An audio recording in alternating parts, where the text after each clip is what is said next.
Pole మేనేజ్మెంట్లో కొత్త పార్టీలను పుట్టించడం కూడా ఒక అంశం అనుకుంటా. క్రిందటిసారి KA Paul Prajashanti party, YSR Congress పార్టీకి సంబంధించిన నాయకులు ఎవరెవరు ఉన్నారో కీలకమైన ప్రతి ఎమ్మెల్యే క్యాండిడేట్ ఎవరెవరైతే ఉంటారో ఇంక్లూడింగ్ జగన్మోహన్ రెడ్డి, అదే పేర్లతో ఉన్నటువంటి వాళ్ళు నామినేషన్స్ వేశారు. రాష్ట్ర వ్యాప్తంగా 175 స్థానాలు, దాదాపు 150-160 స్థానాల్లోనూ వేశారు. అంటే వైసీపీ ప్రభుత్వ వ్యతిరేక ఓటు చేల్చడానికి అప్పుడు ప్రజాశాంతి పార్టీని వాడారు.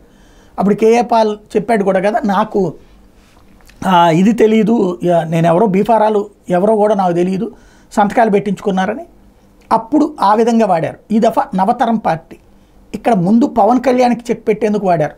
నవతరం పార్టీ గాజు గ్లాస్ గుర్తు కోసం అప్లై చేసింది. ఏకంగా రాష్ట్రం అంతా గాజు గ్లాస్ గుర్తు ఇవ్వాలని. అసలు ఎప్పుడూ పోటీ చేయని పార్టీ, అదొక పార్టీ పెట్టబడటం, తెలుగుదేశంతో సన్నిహితుడైనటువంటి రావు సుబ్రహ్మణ్యం ఆ పార్టీని నడపడం, గాజు గ్లాస్ గుర్తు కోసం క్లెయిమ్ చేయడం.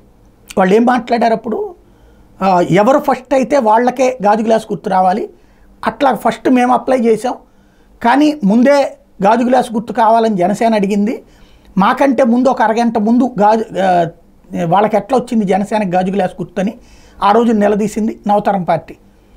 దాని మీదనే అప్పీళ్ళ మీద అప్పీళ్ళు చేసింది.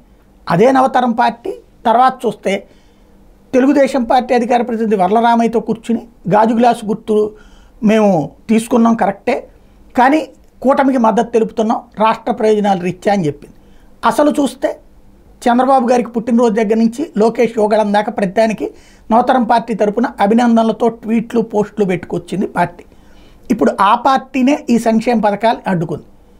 అంటే అటు పవన్ కళ్యాణ్కి ప్లాన్ బి అమలు చేసే ప్రయత్నం, ఇటు జగన్ని దెబ్బ కొట్టడానికి లేదా రాష్ట్ర ప్రభుత్వానికి సంబంధించి, ఎందుకంటే తెలుగుదేశం అప్పీల్ చేస్తే అది ప్రజల్లో వ్యతిరేకత వస్తుంది కాబట్టి వాళ్ళు క్రిందసారి ఇచ్చేశారు తెలుగుదేశం వాళ్ళు ఆ పథకాలు. ఈ దఫా జగన్ ఇవ్వకుండా అడ్డుకోవడానికి చేసినటువంటి ప్రయత్నం లాగానే కనబడుతోంది నవతరం పార్టీ ద్వారా.